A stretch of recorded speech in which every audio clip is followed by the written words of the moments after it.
केंद्र शासनाच्या महत्त्वाकांक्षी प्रधानमंत्री कृषी सिंचन पाणलोट विकास घटक 2.0 अंतर्गत वॉटरशेड यात्रा राबवण्यात येत आहे। तत्पूर्वी त्याचा सराव करण्यासाठी वाशिम जिल्ह्यात वॉटरशेड पाणलोट यात्रेच्या ट्रायल रनला सुरुवात झाली। यामध्ये पाणलोट क्षेत्राचा विकास करून दुष्काळग्रस्त भागातील समस्यांवर तोडगा काढायचा उद्देश आहे।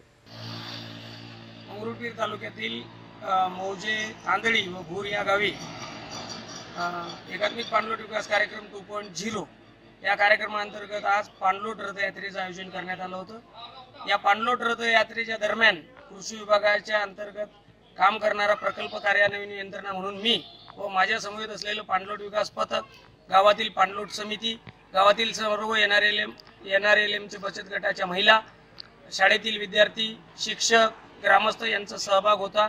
यावेळी विद्यार्थ्यांची प्रभात फेरी, जलपूजन, श्रमदान, कामांचे भूमिपूजन, कामाचं लोकार्पण, वृक्षारोपण आदी कार्यक्रम आम्ही घेतलेले आहे। वाशिम हा जिल्हा गोदावरी आणि तापी या दोन नद्यांच्या खोऱ्यांच्या जलविभाजक रेषेवर वसलेला आहे।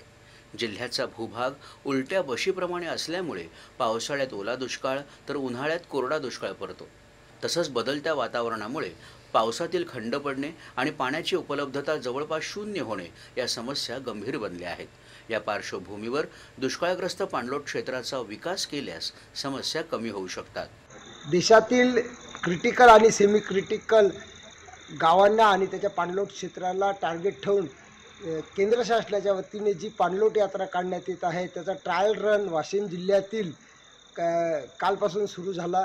गोदावरी आणि तापी खोऱ्याच्या डिवाइड लाईनवरती असलेला हा वाशिम जिल्हा ही पाणलोट यात्रा इथे येत आहे। इथे प्रत्येक तालुक्यात जवळपास 2 गावांमधून ही यात्रा जाणार आहे। याच्यामुळे जनजागृती होऊन जे क्रिटिकल गाव आहे तिथे लोकसहभागातून लोकांना उत्तेजना मिळावी आणि कशा पद्धतीने भूजल पातळी वाढवावी यासाठी काम इथे केले जाणार आहे। पाणलोट ट्रायल रण यात्रेची सुरुवात वाशिम जिल्ह्यातील कारंजा तालुक्यातील शिरसोली गावातून झाली।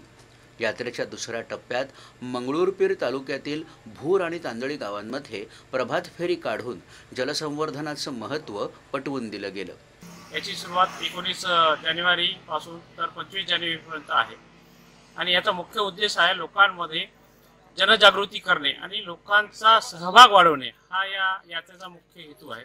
पाणलोटातून लोकांचा विकास कसा करायचा, त्यामध्ये पाणलोटाच्या अंतर्गत जे विकासाची कामे आहेत, बंधारे आहेत, हळीचे बांध आहे, मातीनाला बांध आहे, गाळ काढणी आहे, ह्या सर्व योजना याच्यामध्ये अंतर्भूत करून पूर्ण जिल्ह्यातील सर्व यंत्रणा याच्याशी जोडलेल्या आहेत। यावेळी गावकऱ्यांनी जलसंवर्धनाची शपथ घेतली। या यात्रेमुळे लोकांमध्ये जलसंवर्धनाची जागरूकता निर्माण होईल असा विश्वास व्यक्त करण्यात आला आहे। मुख्य यात्रा पुढील महिन्यात नियोजित आहे। या पाणलोट रथ यात्रेचं स्वरूप असं आहे की गावामध्ये जनजागृती करणे, गावामध्ये श्रमदान, पाणलोट विकासाची शपथ, आपले काही जे असतील गावामधील सगळी माहिती जी आहे ती लोकांपर्यंत पोहोचली पाहिजे। प्रधानमंत्री कृषी सिंचन योजना पाणलोट विकास घटक 2.0 मध्ये या पद्धतीने आपण जिल्ह्यामध्ये 14 गावामध्ये ही पाणलोट यात्रा सुरू करणार आहोत। पाण्याचं महत्त्व आणि जलसंवर्धनाबाबत जनजागृती करणं हा या यात्रेचा उद्देश असून पाणलोट क्षेत्र विकासाच्या दिशेनं ही यात्रा एक महत्त्वाचं पाऊल ठरणार आहे। दूरदर्शन बातम्यांसाठी रामदास धनगर, वाशिम।